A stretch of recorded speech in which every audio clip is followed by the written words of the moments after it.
give the book for Mataji to see. Yeah. First canto. Okay, good Maharaj. I get the book. Yeah, give it. Even English is okay, right? Yeah. You're Swiss, is it? No, I'm from Romania. From Romania? Yeah. Oh, okay. Did you go to temple there in Romania? No, actually no. I was introduced to Krishna consciousness last year and Yeah. I moved to Switzerland. I went to Govardhan Eco Village. Oh, really? Oh, you went to Last year. India? Yeah, I went to India and Oh. that's where I was introduced to Krishna consciousness. Wow. Govardhan Eco Village. How long were you there? 1 month. 1 month? Yes. Wow, really? Yeah, I did a yoga teacher course and Yoga teacher's course. Yes. Are you a yoga teacher? Yeah, but yeah, I don't practice so much anymore actually. You're not teaching? No. So many people are asking here for yoga. Really? Yes, they want yoga. Yes. Yeah, Okay. I was like starting to teach when I was because I lived in Zurich before, but then I did it for free, but not so many people showed up. It was mostly in the park that we did, but yeah, maybe. You shouldn't do it for free. Yeah. For free, nobody. Here don't they teach. charge 30 francs per yoga class. In the Park Bulio. Oh, really? 7 people join. Yeah, I thought that maybe it's more welcoming No, for no. everybody. As Guru Maharaj said, yes, you have to take Yeah, it to put some. I know also other places also, it's like anything free, they don't take it serious. You Yeah, gotta right. charge for it. Mm. So that's what you should do, you should charge.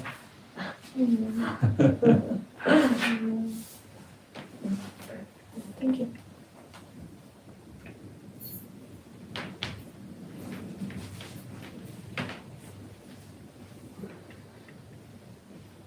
Om Namo Bhagavate Vasudevaya. Om Namo Bhagavate Vasudevaya. Om Namo Bhagavate Vasudevaya. Om Namo Bhagavate Vasudevaya. Om Namo Bhagavate Vasudevaya. Om Namo Bhagavate Vasudevaya. Narayanam Namaskrityam. Narayanam Namaskrityam. Naram Chaiva Narottamam. Naram Chaiva Narottamam. Devim Sarasatim Vyasam. Devim Saraswatim Vyasam. Tato Jayamudiraya. To Jayamudirayet. Nasta Praeshu Vabhadreshu. Yasya Praveshu Abhadreshu. Nityam Bhagavata Sevaya. Nityam Bhagavata Sevaya. Bhagavati Uttama Shloke. Bhagavati Uttama Sloke. Bhaktir Bhavati Naishtaki. Bhaktir Bhavati Naishtiki. We're reading the Srimad Bhagavatam, Canto 1, Chapter 8, text number 23.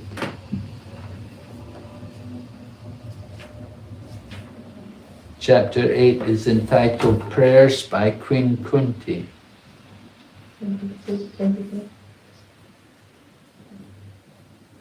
Yata Rishikesha Kalena Devaki. Yata Rishikesha Kalena Devaki. Kamsena Rudati Charam Suchapita. Kamsena Rudati Charam Suchapita. Vimochitaham cha samatmaja vibho. Vimochita Hamsa Sahat Mahaviho. Jayeva natena mahor vipadganat. Taivaivanatena muhurvipadganat. Yata Rishikesha Kalena Devaki. Yata Rishikesha kalena devaki. Kamsena Rudati Charam Suchapita. Kamsena rudati chiram suchapita. Vimochitaham cha sahatmaja vibho. Vimochitaham cha sahatmaja vibho. Tayeva natena muhur vipadganat. Tayevanatena muhurvipadganat. Yata Rishikesha Kalena Devaki. Yata Rishikesha kalena devaki. Kamsena Rudati Chiram Suchapita. Kamsena rudati chiram suchapita. Vimochitaham cha sahatmaja vibho. Vimochitaham cha sahatmaja vibho. Jayeva natena muhur vipadganat. Tayevanatena muhurvipadganat. Yata Rishikesha Kalena Devaki. Yata Rishikesha kalena devaki. Kamsena Rudati Chiram Suchapita. Kamsena rudati chiram suchapita. Vimochitaham cha sahatmaja vibho. Vimochitaham cha sahatmaja vibho. Jayeva natena muhur vipadganat. Tayevanatena muhurvipadganat. Yata Rishikesha kalena devaki. Yata Rishikesha Kalena Devaki. Kamsena rudati chiram sucharpita. Kamsena Rudati Chiram Sucharpita. Vimochitaham cha sahatmaja vibho. Vimochitaham cha sahatmaja vibho. Tayevanatena muhurvipadganat. Jayeva natena muhur vipadganat. Tata Hrishikesha Kalena Devaki. Yata Rishikesha Kalena Devaki. Kamsena Rudati Chiram Shuchapita. Kamsena Rudati Chiram Suchapita. Vimochitaham cha sahatmaja vibho. Vimochitaham cha sahatmaja vibho. Tayevanatena muhurvipadganat. Jayeva natena muhur vipadganat. Would you like to chant? Yes, I can try. Yata Rishikesha kalena devaki. Yata Rishikesha Kalena Devaki. Kamsena rudhati chiram sucharpita. Kamsena Rudati Chiram Sucharpita. Vimochitaham cha sahatmaja vibho. Vimochitaham cha sahatmaja vibho. Tvayaivanatena muhurvipadganat. Jayeva natena muhur vipadganat. Very good. Yata, Yata as it were. as it were. Rishikesha, Rishikesha, the master of the senses. the master of the senses. Kalena, Kalena, by the envious. by the envious. Devaki, Devaki, Devaki, the mother of Sri Krishna. Devaki, the mother of Sri Krishna. Kamsena, Kamsena, by King Kamsa. by King Kamsa. Rudha, Rudha, imprisoned. imprisoned. Ati Chiram, Ati Chiram, for a long time. for a long time.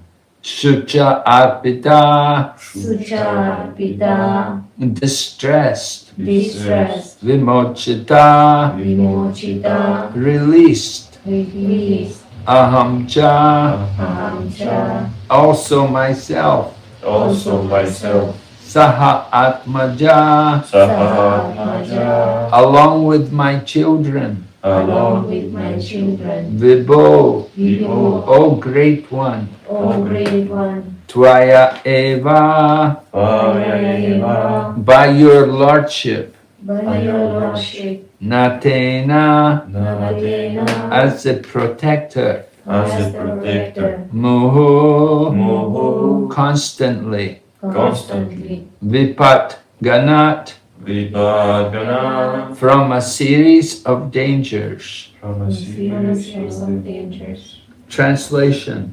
O Rishikesha, Master of the senses and Lord of lords, you have released your mother Devaki, who was long imprisoned and distressed by the envious King Kamsa, and me and my children from a series of constant dangers. Purport by Srila Prabhupada.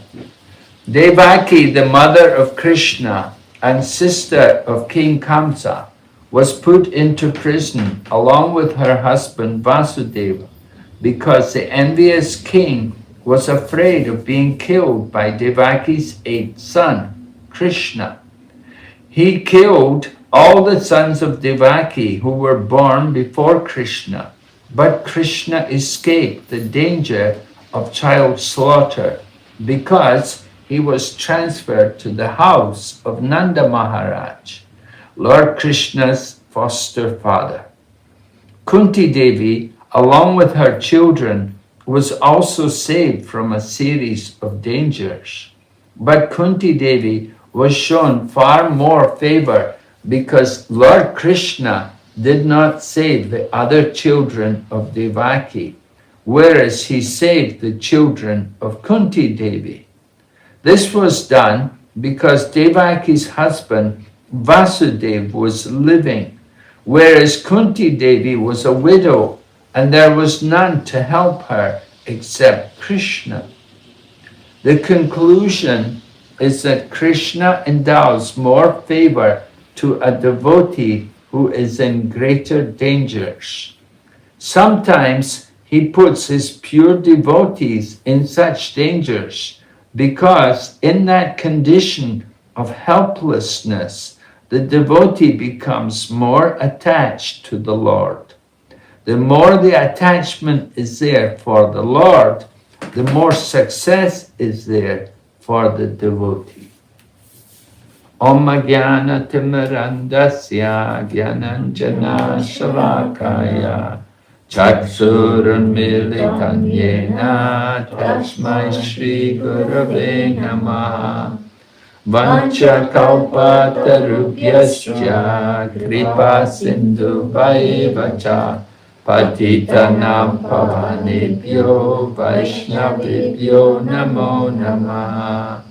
Jai Shri Krishna Chaitanya Prabhu Nityananda Shri Advaita Gadadhar Shri Vasati Gaur Bhaktavrinda. Hare Krishna, Krishna Krishna, Hare Hare, Hare Rama, Rama Rama, Hare Hare. So Queen Kunti is offering her prayers to Lord Krishna. And she is remembering how Lord Krishna helped her and her children. Kunti's children are the Pandavas, 5 Pandavas. So Queen Kunti and her sons, the Pandavas, they had many dangers because Dhritarashtra, who was there, Dhritarashtra was he's the uncle of the Pandavas. Dhritarashtra should have been trying to help them, but instead he wasn't helping them. And Dhritarashtra's evil son, Duryodhana, was trying in many ways to kill the Pandavas. And they arranged different things to happen. We'll hear about them in many different dangers, but all of these different dangers they were able to overcome without much trouble because Lord Krishna was helping them. So Lord Krishna was taking care of the Pandavas. So the question comes up, why didn't Krishna help Devaki and Vasudeva? Vasudeva and Devaki were Krishna's mother and father, and they were put into prison house. They were in the prison of Kamsa in Mathura. Did you go to Mathura? No. No? You go to Vrindavan? No? Okay. Anyway, Krishna appeared. His birthplace was in Mathura. And there's a temple there today. And you can see also the place where it's supposed to be like a replica of the prison where Vasudeva and Devaki were. So Vasudeva and Devaki were put into prison by Devaki's own brother, Kamsa. Kamsa was a very evil person. Actually, what happened was the mother of Kamsa was raped by a demon. And the result was she gave birth to this son, Kamsa. So because the child was produced in that irreligious manner, so he was a demon. His name was Kamsa. And Kamsa was always trying to get power, and anybody who was against him, then he would have them killed. He was a very nasty person. And what happened was Kamsa was taking Devaki. Devaki got married to Vasudeva, and Kamsa was taking them home. But on their way home, there was an omen, and a voice from the sky said to Kamsa that, "Oh, Kamsa, you are such a fool. The 8th child of your sister will kill you." And so when Kamsa heard this, Kamsa grabbed his sister and he was going to kill her. But Vasudeva, the husband, he pleaded with Kamsa. He told him that, this is not very good. You can't kill your sister, especially when she's just been married. It's not a good thing. People will speak very badly about you. But still he was going to kill her. But then Kamsa was a good politician. He promised Vasudeva was a good politician, and he promised Kamsa, he said, "We don't have any children yet, so there's no danger. But in the future, if we have children, I promise you, I will give you all the children. I'll bring them to you." And so it happened like that. That Kamsa, he put Vasudeva and Devaki, who was his own sister, he put them into the prison.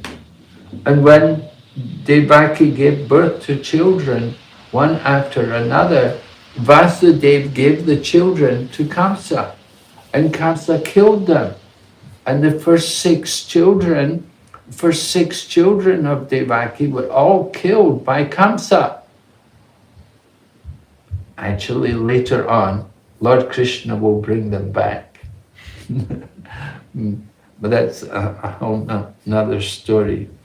So anyway, these 6 children of Devaki, they were actually demigods who were cursed, you see, and they had to go through this problem that they took birth from the womb of Devaki and they were killed by Kamsa. So the question is asked, why didn't Krishna protect Devaki and Vasudeva? But that Prabhupada gives the answer. He said, well, Devaki has her husband. She has her husband, Vasudeva. But Kunti was a widow. Kunti's husband, Pandu, he had left the world. And he'd gone with Madri. Actually, Pandu had two wives, Kunti and Madri. And so when Pandu died, Madri, she also gave up her life. She did sati. Sati means when the husband dies, the wife will enter the fire. When they burn the body of the husband, the wife will enter into the fire and go with the husband and depart with the husband. So she did like that because she said it was actually my fault that he died. She blamed herself that Pandu died. So when when his body was cremated at that time, Madri entered into the fire and gave up her own body and departed with her husband. But Madri had two children, and so Kunti had to bring up 5 children. Kunti had 3 children of her own, and Madri had 2 children. So 5 Pandavas, they were all in the care of Kunti, and there was no husband. And so Prabhupada says that Krishna was giving more favor to the devotee who is in danger. So Kunti and her children, they were in great danger. Of course, Vasudeva and Devaki, they were also in danger, but they have each other. You know, Devaki has her husband, Vasudeva. So Lord Krishna cared more for Kunti, because Kunti was in a more dangerous position. Her children were very young. They were just young children. And she's bringing up these children. So Lord Krishna wants to help the devotee who is in danger. And Prabhupada says that when the devotee is in danger, then they will become more attached to Krishna.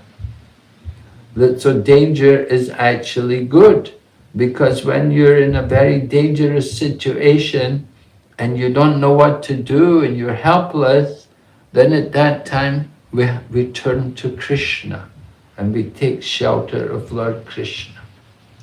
So the more we are attached to Krishna, that's a success for the devotee. We want to become attached to Krishna.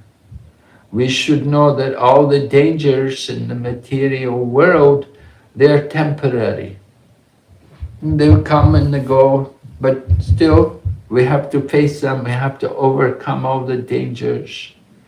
But we should always remember that if we take shelter of Lord Krishna, then Krishna will help us to overcome the dangers.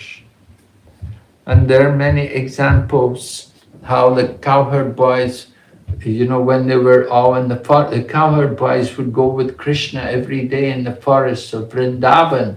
Vrindavan, there are 12 forests. And so Lord Krishna was in the home of Nanda Maharaj. Nanda Maharaj is the foster father of Krishna.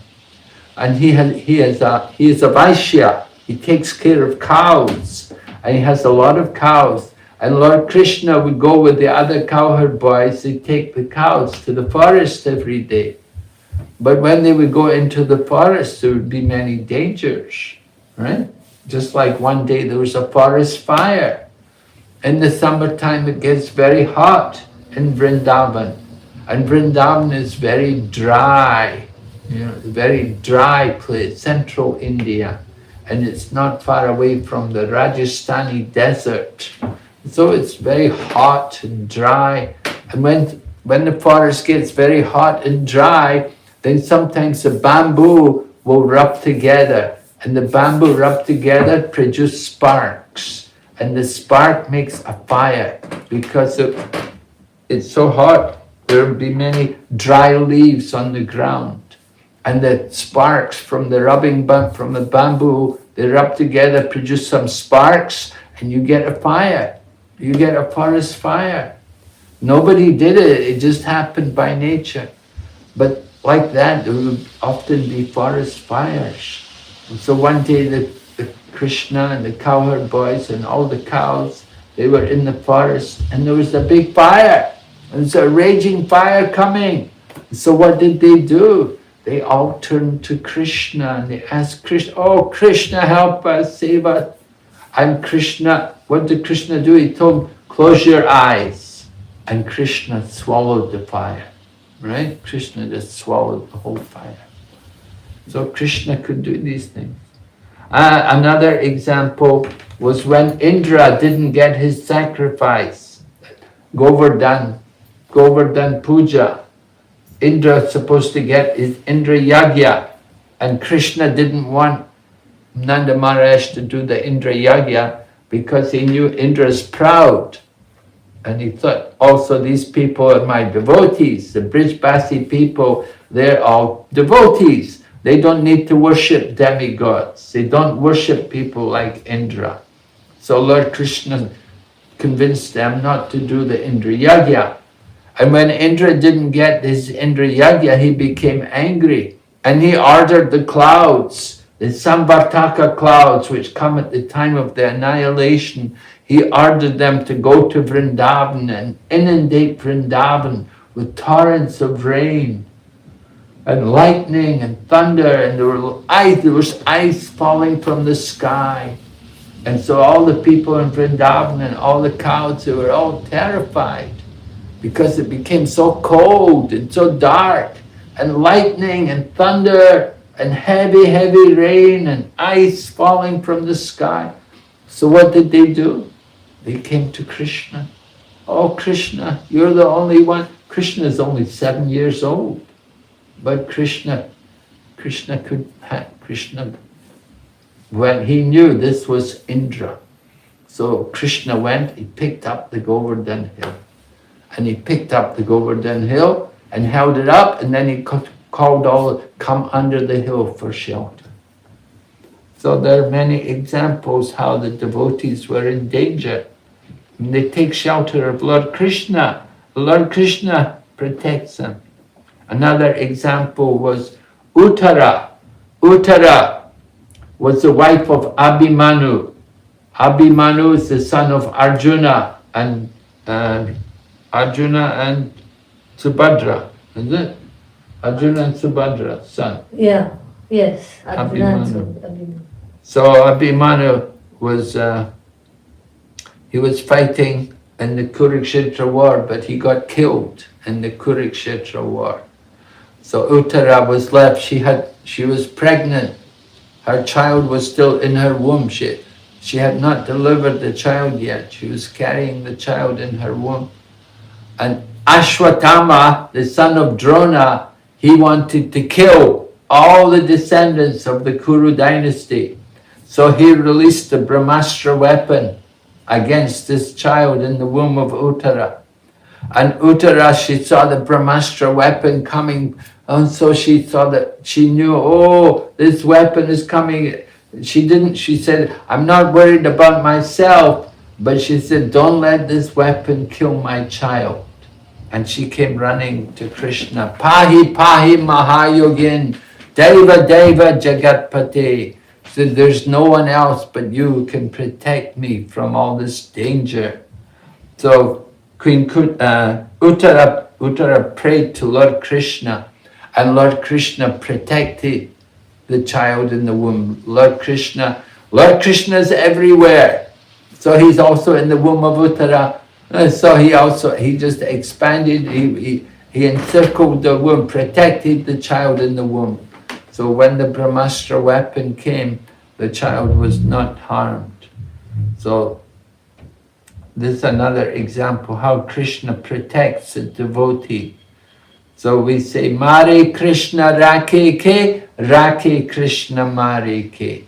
If Krishna wants to kill someone, no one can save him.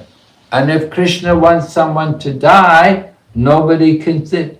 If Krishna wants someone to live, nobody can kill him. If Krishna wants someone to die, nobody can save him. Right? So Krishna he's the supreme controller. And so we all have to become attached to Krishna. The attachment for Krishna is the success in life. Material life means we're attached to so many things. We're attached to money. We're attached to people we love. We're attached to our property. Some people are attached to their jobs, their career, and like that. We're attached to so many things, material world. We have to change the attachment, and we have to develop attachment for Krishna. The attachment for the material is the cause of the greatest bondage. Will keep you in the material world. But if we become attached to Krishna, then it will take you back to Godhead. So we have to learn how to develop attachment for Krishna. And that's why we have to chant every day. We have to chant, and we have to hear, and we have to worship Krishna, right? Lord Chaitanya told Lord Nityananda and Haridas Thakur to go to everyone and tell them, Bolo Krishna, Bhajo Krishna, Koro Krishna Shiksha. Chant the names of Krishna and worship Krishna and read the books about Krishna. So this will help us to develop our attachment for Krishna. We're going to be attached. But if we're not attached to Krishna, we'll be attached to Maya. We'll be attached to the material world. We'll be attached to our cat, our dog. You have a dog? No. You have a cat? No cat. No cat? No? People, because human nature is such, we want to be attached to things, you see? And so we have to learn to develop the attachment for Krishna. One lady in Russia was writing to me how her daughter is growing up, and her daughter's not very cooperative with her. You know, when she was a young girl, she could bring her to the temple, but now she's a little bit older, she doesn't want to go to temple. I said, well, that's what happens, you know, people grow up, you know. Your child won't always be a child, you know. They want independence, they grow up. I said, you're attached to your daughter, but your daughter's going to grow up. She's going to go off and she's going to go away and get married and have her own family and like that, you know. So your attachment for her won't really, it will just bring you a lot of troubles. Better you become attached to Krishna. If we become attached to Krishna, then that is the greatest success in life. Krishna says, Anta kale chamameva smaran mukva kalevaram. If we can remember Krishna at the end of life, then you can go to be with Krishna. So people will say, oh well, I'll wait till the end of life. No, it's too late. Difficult at the end of life to try to think of Krishna. If you have not practiced throughout your life, so we have to practice. The sooner the better. We have to try to start thinking of Krishna and become attached to Krishna. At the end of life, then all of the things you've done throughout your life, they will all come before you and you will remember everything. So we have already wasted so many lives in the material world. We wasted many lives in the material. We've had many births, right? You don't remember your previous birth, do you? You know, you don't remember, but we've had many births. Now we have this human body, and so we're very fortunate. Take advantage of the human life to associate with devotees and become attached to Krishna. So that's the message here. And dangers, we should see dangers. Of course, we don't like danger, and we become very fearful in danger. When there's some danger, we're afraid. But we have to take shelter of Krishna. The danger, being put into danger, is actually Krishna's mercy. Prabhupada said Krishna puts his pure devotees in danger because then they become more attached to Krishna. So when we're in danger, we have to see that this is a blessing from Krishna, that Krishna wants us to become more attached to him. This is actually what happens in the material world. When people are in danger, then they have no one else to turn to. Then they have to turn to Krishna. Krishna is always there. He's everywhere. So in danger, we call out to Krishna. Just like Draupadi, when Draupadi was the wife of the Pandavas, she had 5 husbands, but they were forced into a gambling match, and they lost Draupadi. And when they lost Draupadi, then they brought Draupadi and they wanted to rip off her sari. They wanted to disgrace her. They wanted to take away her chastity. And they thought they would do it by ripping off her sari. But when they brought her, she was calling out to her husbands, but they could not help her. They couldn't do anything. So then she surrendered to Krishna.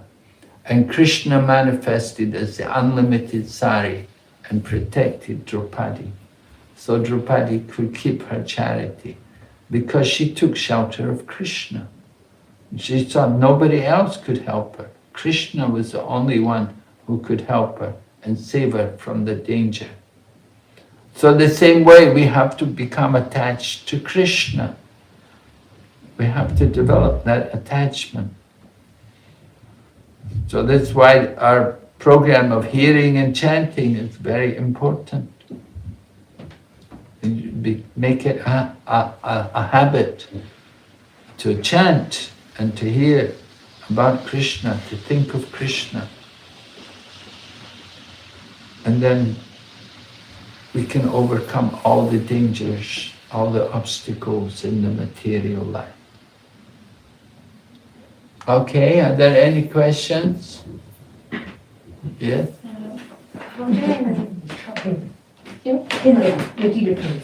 Okay, so here's, how do we know like this danger? Are they from past karmas, or Krishna wants to put us in danger so we go towards him? How do we know if it's... Well, a devotee will naturally think it's our karma, the troubles which we're going through. We'll think that this is our karma, that Krishna's put, that this is my karma, that I have to face this. But a devotee will go ahead with, he will accept the difficulties, the dangers which come as being reactions due to past karma, and he'll continue to hear and chant about Krishna. You know, like it Prabhupada says here, in the danger we'll become more attached to Krishna. That's the thing. That, okay, it's my karma, I must have done something to deserve this. And karma is also, you could say, it's also the arrangement of Krishna. It's going on under the laws of the material nature. The material nature moves under the control of Krishna. So Krishna rewards people in different ways. Just because we're devotees, we shouldn't think there won't be any problems or no dangers. There will be problems, there will be dangers. And we see the examples here, how Devaki and Vasudeva, they were great devotees, Krishna was their child, but their first 6 children were all killed by Kamsa. And they were in prison for a long time. And Kunti suffered a lot, and Kunti and Draupadi, she also suffered a lot. And although they're devotees, they suffered a lot of difficulties. But they never gave up the shelter of Krishna. The more difficulties were there, the more they took shelter of Krishna. So yeah, the troubles come and we will think, oh, this is my karma. Yeah. But you can say it's also Krishna's arrangement. Krishna's like the judge, right? Yeah, the judge, he will punish someone and he will reward someone. And so when we get punished, we should think, actually, I'm such a rascal, I deserve to suffer much more, but Krishna's just giving me a little punishment. We should think like that the punishment is reduced. So, yeah, it's karma, and karma is not eternal. Karma can also be removed by devotional service. And so we should think that if it is our karma, it's good, I'm getting rid of my karma, right? The difficulties which we go through are being removed by the karma. So we want to get rid of karma. And so sometimes some karma, you have to work it off, you know, and you go, okay, the troubles, the dangers which come, it's my karma. Let me get rid of it. Go through that karma.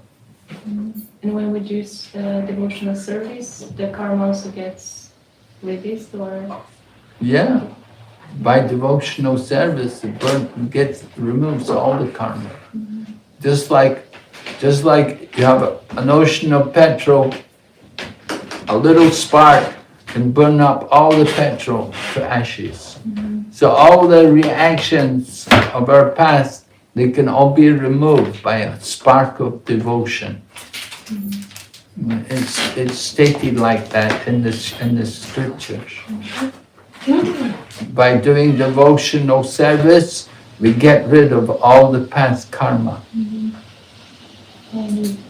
Or maybe somebody wants to ask something more. No, you can.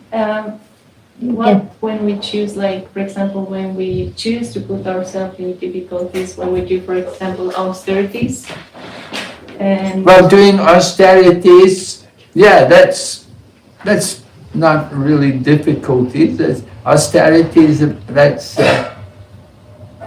we choose to do it. So it's not really difficulty. We're happy to do some austerity. yes, but I mean, how do we know the border? For example, if you do form too many austerities, like if you fast for several days, let's say. I also heard that too many austerities are not good for the heart because you get like a hard. Well, we shouldn't become proud. Yeah, sometimes you can become a little proud that I'm so austere, I'm doing all these austerities, and you become a little proud about it. So you have to be careful that whatever austerities we do, it should be according to scripture. You know, so fasting, we will not fast for any material purpose. We should fast for spiritual purposes. So, like fasting, we do Ekadasi fasting, fasting on the Ekadasi, no grain, you see. And some people do full fasting on the Ekadasi day. So that's something we do it for Krishna. So you have to do everything. Austerity, you don't do it for yourself, you do it for Krishna, for Krishna's pleasure. And what happens if you like think that you do this for Krishna and you kind of get attached to that sensation that I'm doing this for Krishna, you want to experience more. For example, sometimes when I fast during Ekadashi, I feel I can chant more attentively and I get like a deeper connection. And I thought that, it was because I was fasting, because I did this austerity for Krishna. Maybe I should, for example, fast over more days, but then you kind of lose the pace. Yes, certainly, the purpose of fasting is to increase our hearing and chanting, that we'll have more time to hear and chant. The purpose of fasting is not, it's not just to be austere, but it's to give us more time to hear and chant and to worship Krishna. So that our thinking should be more like that I want to please Krishna. So if you're fasting on Ekadasi, you get more opportunity to chant. We do more chanting on Ekadasi. Prabhupada told us we should try to chant 25 rounds on Ekadasi. 25. Yeah, 25. And so, not so many, but try to chant more on Ekadasi. And when you're fasting, then you don't have to worry so much about cooking and eating and stuff like that. I also feel it's more better for the mind, because otherwise you think, I would have to eat, but then you can just focus your attention, okay, today I'm not eating anyway, so the mind doesn't go to food. Yeah, right. Yeah, your mind, when you don't eat, you don't have to think about what I'm going to eat or when I'm going to eat. But in a way, that's why I feel like I get like, oh, my mind is so clear, so I want maybe to fast for longer. Like, how do you know the border that one should do? Like, how much should we do for Krishna? Well, you have to be guided by Sadhu, Shastra and Guru. Sadhu, Shastra and Guru, we should be guided by spiritual authority. We shouldn't just do things independently, but it's better to work under the direction of spiritual authorities. And they can tell us what to do, how much to do, what's good, what's not good. They can give us the direction. Yeah, we need to have that guidance. So the guidance is there. Sadhu, the holy man, the Shastra, and Guru. And Guru can be also Shiksha Guru or Diksha, different people. You can have more than one Guru. But we have to consult with them and ask them what they think. And that's better. Because if we just do things according to our own mind, we don't know how good, is it right or not? Will it be good or not? So it's better to be guided by some people.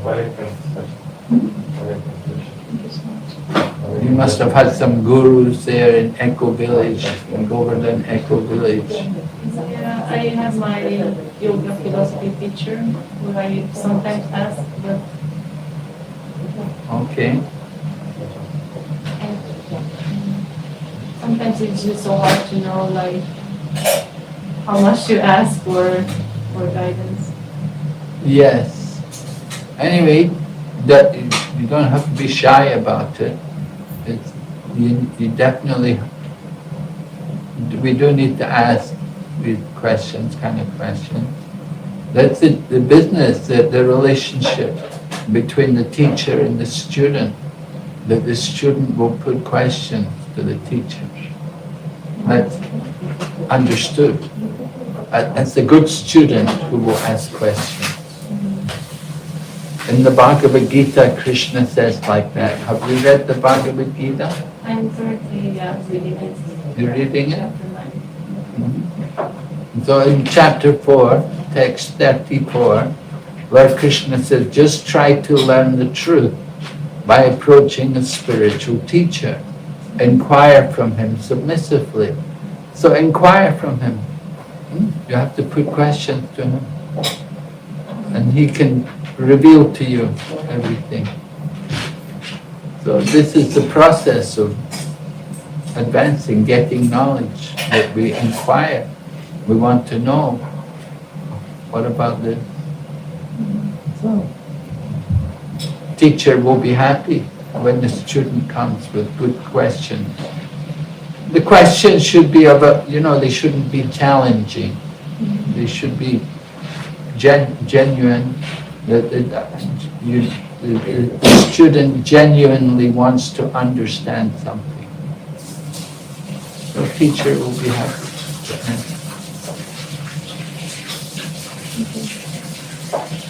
So you're chanting also? Huh? How many rounds you can chant? 16. Huh? 16. Some during Amashikam I try to chant at least 16. But yeah. Very good. Are you living alone? Yes. But I'm going to the temple because I'm working 60%. I go to the temple from Wednesday to Sunday. Which temple? To Zurich temple, I missed when you were there actually because I was in Sweden. I visited my family. Where?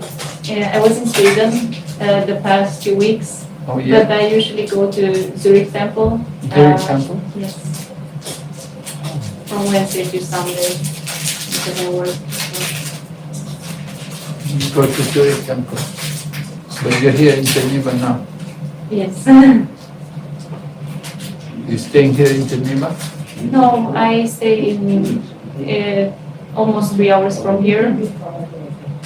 3 hours from here and 3 hours from Zurich. So yeah, Oh, 3 hours. yeah. I came from Sweden last evening, so yeah, I thought that I should A come long over. way. Yeah, How did you come? to here Yeah, by train. by train. Yes, but I missed my first bus. Huh? I missed my first train. That's why I came a bit late. Oh, Yeah. Yeah, yeah. My family lives in Sweden. your family's in Sweden? Yes. We have temples in Sweden. Yes, You go there? yeah, I went there. Really? Yeah, in Which- Bromma. And I went in Bromma and I also stayed one night because my sister, she lives near Stockholm. So it was very, very nice. Really? Yes, I really loved it. I really miss because I stayed at my family for 2 weeks. I felt like if you just want to go back to the temple because it feels like home. Which temple in Sweden? The one in Bromma, the new Radha Krishna temple, not the Ambik, not the. No, Ambika's court. No, the Bromma one. I went to Korsner's court. Oh, you did? Korsner's court, yeah. Oh, really? I went there. No, I wanted to go, but you had to have a car, and there was no bus. I went, it was quite a while ago now I went there. But then just last year I went to Sweden also. I went to the farm. Yes, the Ambik, yes. It's about 1 hour out from Yeah, Stockholm. that's the one that I couldn't because you have to have a car. Yeah, Yeah, no buses. yeah. There's a community of devotees there. They have some cows. But there's a temple in the city also, a small place. I went there also. Yes. Nice. It was very lovely. Yeah, Sweden, they have nice devotees there. How much time does it take for you to come here from your place? Almost 3 hours, 2 and 40 minutes, yeah. 2.5 hours? Yeah, 40 minutes, yeah. Yeah. 2 hours, 40 minutes. Yeah. I thought it was shorter for some reason because it's like Seer, it's in the other, but Which place? What's the name? Seer? CL. Seer. It's after the... It's near Visp, if you know where Visp is. Matterhorn, maybe no. It's towards the mountains, yeah. Okay. Yeah. But it's the same, I mean, to Zurich it's 3 hours and here it's 2 hours and 40, so. Okay, you can say 30 minutes. Yes. You speak French? No, I don't. And I don't speak German either. Really? I need to learn How do you manage? English. And just English is enough to get by. Yeah. I mean, I studied before and now I'm working. So at work we only speak English. Really? What do you do? I work in a pharma company. Yeah. Pharma company, Yeah. pharmacy, drugs, Yes. medicine. Oh, okay. They have a factory? Yeah, or we make drugs for other companies, so we are just distributing. Oh. But, Are you a pharmacist? no, I work mostly it's computer work, so I don't do the drugs themselves. Oh. But I studied biochemistry before, so Oh, you studied biochem before? Oh, okay. That's helpful. With all the chemical, all the yeah, I just don't feel like this is what I'm going to do. So I'm working 60%, so I can also go to the temple. Yeah, I don't know. Yeah, you should teach yoga. Be a yoga teacher. I'm so happy to hear that actually. Okay, any questions here? Hare Krishna, dear Guru Maharaj. Please accept my humble obeisances of Guru Srila Prabhupada. Can you hear me okay, Gurudev? Yes. I'm audible? Yeah, I can hear you very clear. Yeah. Okay. Guru Maharaj, I have one question. We know this is about Smarta Brahmanas in India. So, Gurudev, we know that they don't accept Srimad Bhagavatam. You said in your lectures on Harinama Chintamani, I remember, that they accept, there are some Brahmanas which accept Vedas only. So, Shruti. And they said Srimad Bhagavatam is Smriti and we don't accept it. So, but in Srimad Bhagavatam mostly said that Vaishnava is the highest level of a devotee. And so, if they don't accept Srimad Bhagavatam, does it mean that they don't accept Krishna as a personality of Godhead? Yes. Yes. They worship Vishnu or? Well, usually these people are Mayavadi or, impersonalists, usually. They will think all the gods are one. Ultimately, they think everything is one. So Krishna is one, and Brahma is another, and Shiva is another, and they're all one, and they're all God.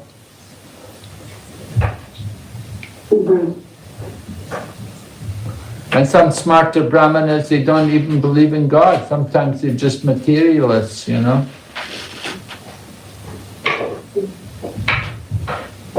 Gurudev, but if they are impersonalists, how may it be that they accept Vedas? Because the Vedas, in Veda, there are nothing about impersonalism. No, Vedas, there's a lot of impersonal, just like in Ishopanishad. Ishopanishad, the Vedas, the Upanishads are from the Vedas, and the Upanishads are often speaking in impersonal ways. It's just like Ishopanishad, it never mentions Krishna. It doesn't mention Krishna, it just says the greatest of all, unembodied, beyond reproach. So many different ways they talk about the Supreme Lord, but they don't identify the Supreme Lord. And so they just speak about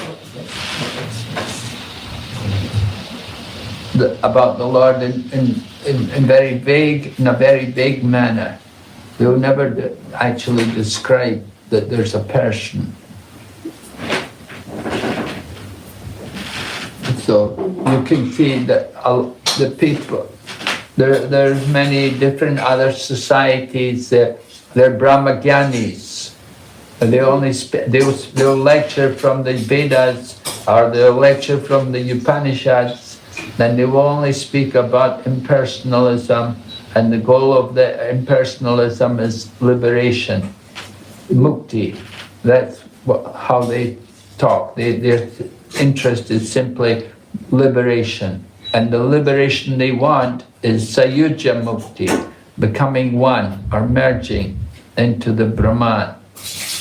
When they say ultimately everything is one, there's only the Brahman. So people who study the Vedas, often they have that kind of conclusion. It is said in the Brahma Samhita that it's very difficult to know Krishna from the Vedas. In the Brahma Samhita it says, Vedeshu Durlabham. Very difficult to know Krishna from the Vedas. You want to know Krishna, you have to hear from the devotee. But from the Vedas, very difficult to understand Krishna.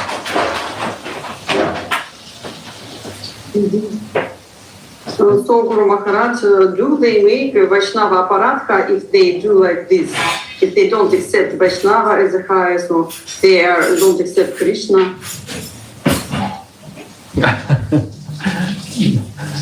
Vaishnava Aparadha. Well, Vaishnava Aparadha. They just have, it's not that they're openly offensive, they just don't, they have a different philosophy, they have a different understanding.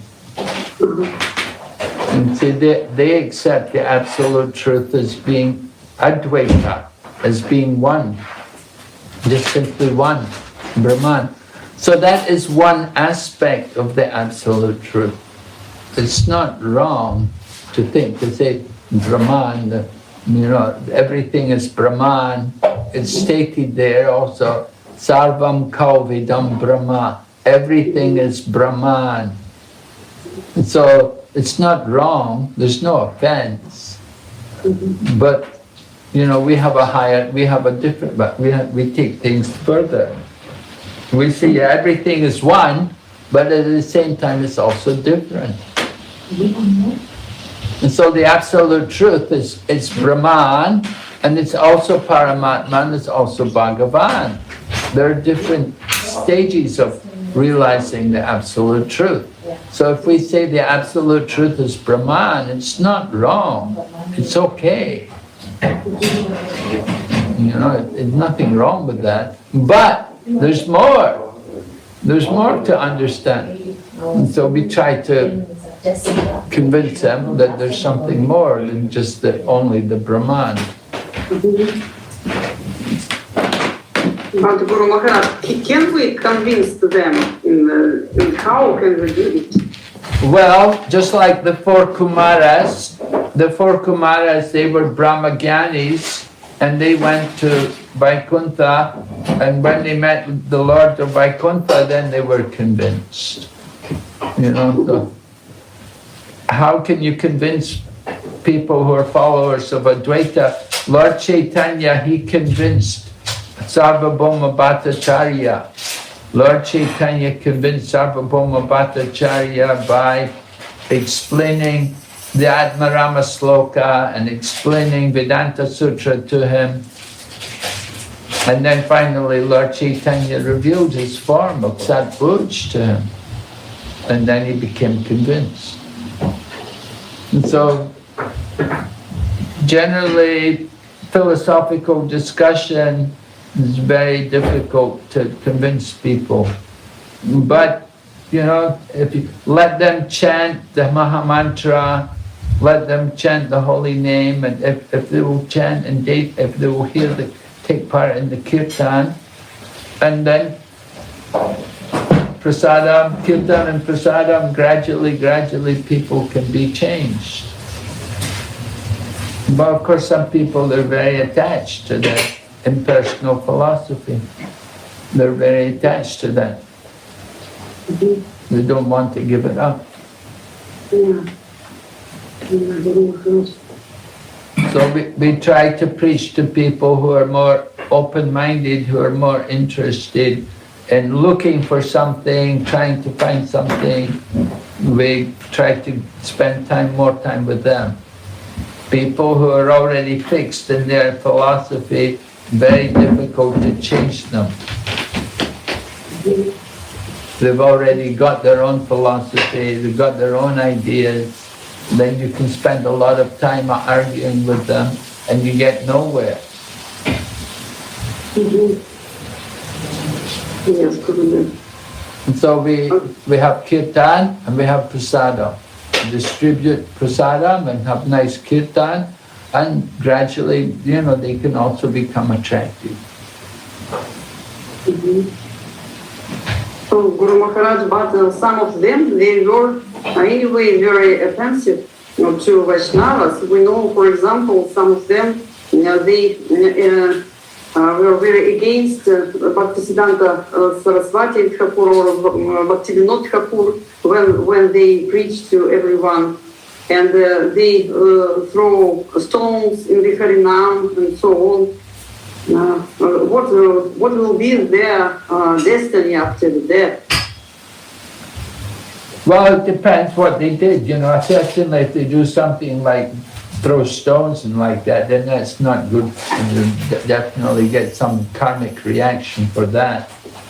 But you have to accept, that they have their own thinking, their own philosophical interpretation of the scriptures. You just have to leave them. Why should we spend time waste time. We should look for people who are more interested to hear, rather than trying to argue with these people.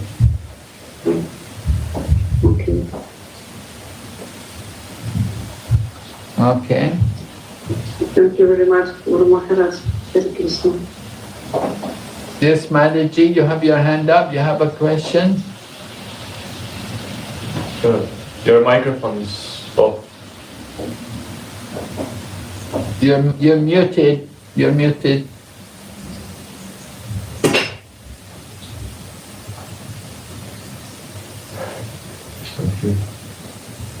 I can't hear you.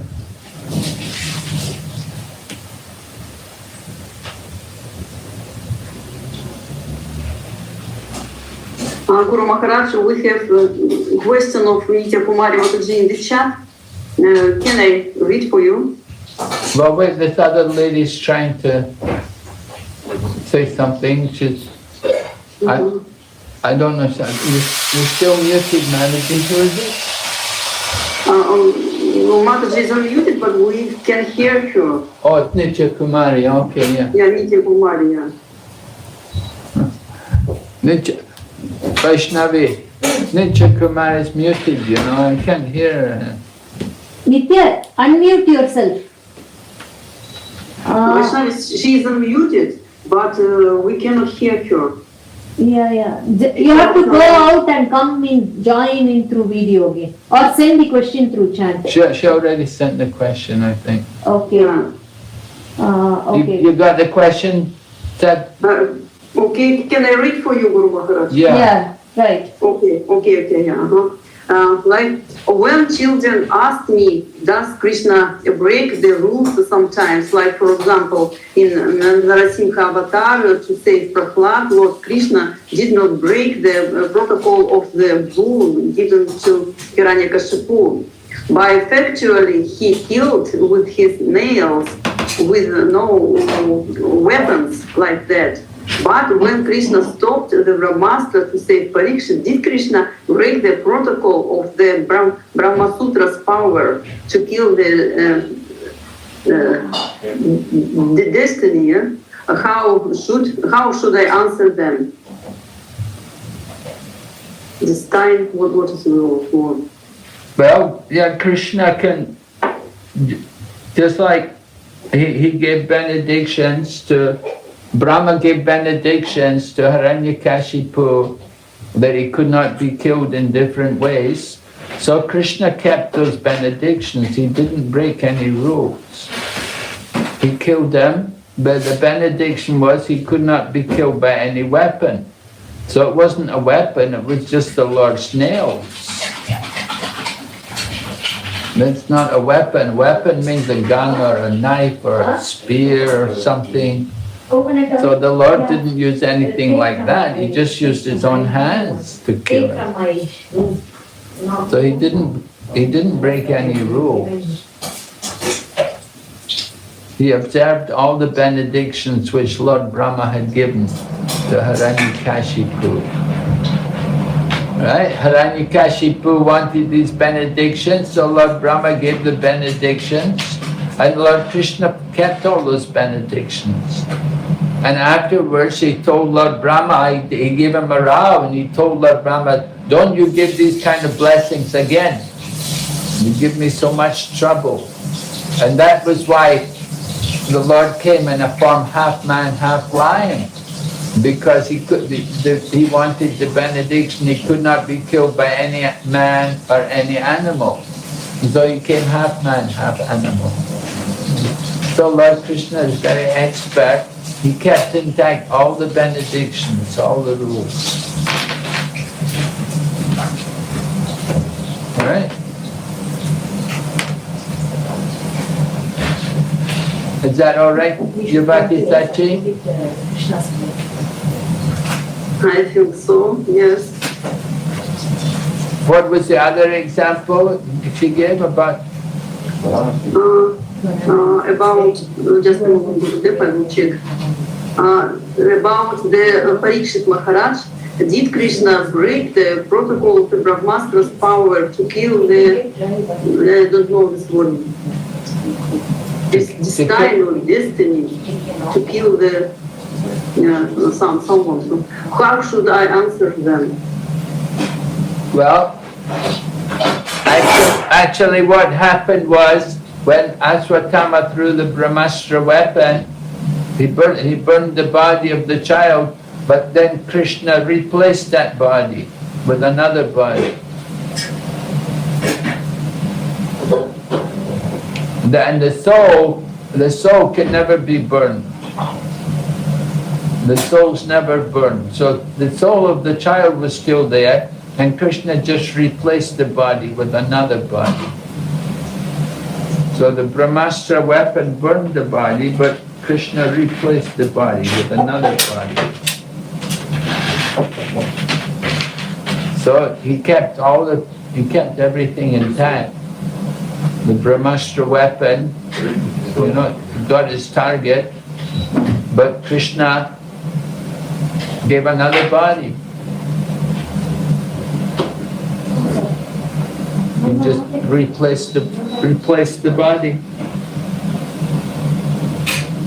Instead of a burned body, give a new body. Okay? I think so. Thank you very much, Guru Maharaj. Is there another question there? No, Mataji said that she would like to explain to children in the school about this because sometimes they have some questions. Oh. Yeah. Yeah, children have good questions. Okay, so we will stop here today. Thank you very much, dear Guru Maharaj, for your mercy. Hare Krishna, Srila So much wonderful Prabhupada things. ki. Go back to Vrinda ki. Jai. Bhakti Vigna Vinash Narasimha Maharaj ki. Srila Jai. Prabhupada ki. Jai. Jai. Hare Krishna. Thank you very much, dear Gurudev, for your mercy. Thank you for your mercy. What's your name, Mataji? Daria? Daria. Dalia. Daria. Yes.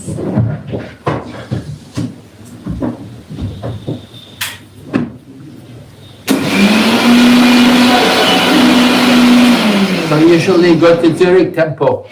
Yes. He also goes there. Yes. Yeah? I met her in the temple, Guru Maharaj. In Zurich. Yeah. Yeah, and I told her Geneva, she was so happy. Oh. Yeah. So she Yeah, because I immediately heard told that she will come. Yes. Oh. And after her trip, she came here. She'll be with us for the whole day today. Oh, really? Yeah. Yeah. Yes. Ah. Thank you so much for having me. No, it's a pleasure.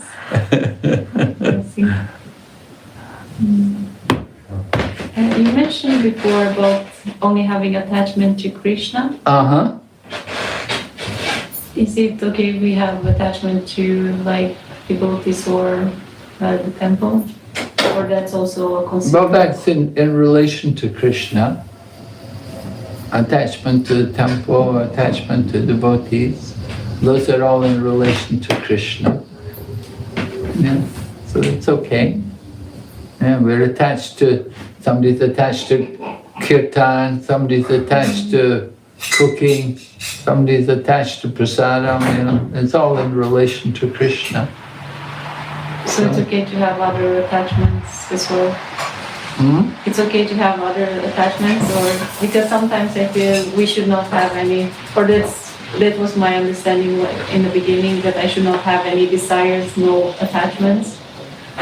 Well, no desire. You can't be without desire. You have to have desires.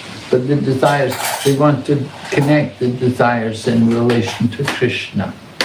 Desire in relation to Krishna. Don't desire anything just for our own sense gratification. You got to connect it to Krishna.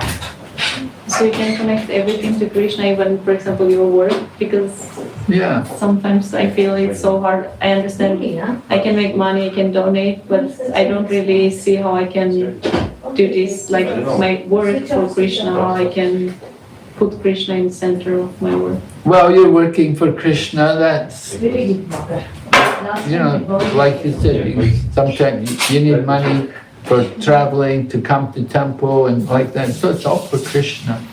So you're working so that you can have money to travel, to go to temple for Krishna. You could say the work is not related to Krishna, but the results of the work you're using for Krishna. Right? That's the point. The result, you have to live somewhere, you have to eat something, you have to have money to live. And so you use that to maintain your life for Krishna's service. You're doing it all for Krishna.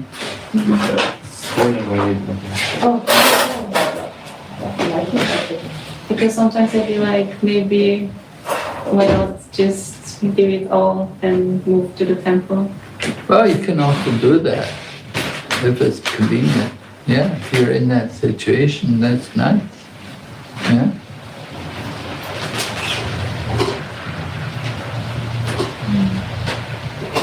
But you have to be careful. Sometimes people do it, and then after some time they think, no, I think I want to be, I want to move out again, you know. After they live in the temple for some time, then they think, I think I'd rather be on my own. Something. You have to do it with caution, you know, gradually. Like if, you know, go and visit the temple and stay there for short times and stuff, and be sure about it, you know. And because sometimes, you know, you give up a job and then it may be difficult to get another job. And that's the thing, you know, you give up, sometimes people, they want to give up everything, and then after some time, then they regret it. So you have to be a little careful about that. I've seen many people, sometimes they come to Krishna consciousness and want to give up everything, but then after some time, then they, no, I want to go, they want to go back to the material world again. Or they just find it's not the way they thought it was going to be, you know. And so you just be careful. Usually I stay from Wednesday or Thursday to Sunday in the temple, but it's just sometimes I think I compare myself to the devotees that live in the temple because they do much more, and I feel like maybe I should also do that. Live in the temple? Yeah, the devotees that live in the temple. Yeah. Because I only stay from Thursday to Sunday in the temple. And sometimes I compare myself to the devotees that live in the temple, that stay there. Because they do so much more and I feel like I'm not doing enough. Well, depends. You're doing Thursday to Sunday, Thursday, Friday, Saturday, Sunday, 4 days. Pretty good. It's not that you're not doing anything. You certainly do. Some people stay in the temple, they don't do very much. I don't know quite, I'm not very familiar with the Zurich temple, but I see some women, they come and go, different people, some there one day, next day they're all different, you know. I don't know what's going on there actually. But the thing, one day there'll be 10 women there, next day there'll be 2 women there, you know. Depending on who is attending the morning program as well. Yeah, I don't know what's going on. Like maybe some of them come, they don't come for morning program, I don't know. Some of them come like the flower garland, they make the flower garland, so they come for the flower seva on Saturday or Friday or something. They come and make the flower garland for the deity. I'm just not very familiar with Zurich. I just spent a few days there. But Yeah, I mean, if you're able to give yourself fully. Of course, you want to check with the management about it as well, the Zurich temple managers. You have to talk to the devotees in charge there and see what they think about it. We can advise you better. Because if you do that, what are you going to do in the temple? What service are you going to do? What do you usually do when you're there? I usually clean, but I also do Tulsi Seva.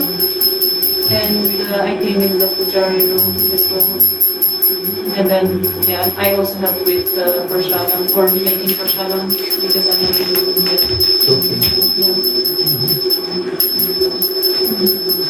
And I also do the laundry for the babies. Yeah, I mean, you have to know, what you're going to do, what service you're going to, how you're going to be involved in. I think that's important, Like some devotees, they go out and sankirtan, distribute books, Yeah, I have to try that, but it's so hard. It's not very easy. No, it's so hard. It's very difficult, yeah. And some devotees, they're doing the deity worship, That's also required, people to do deity worship. But cooking, of course, they always need people for cooking.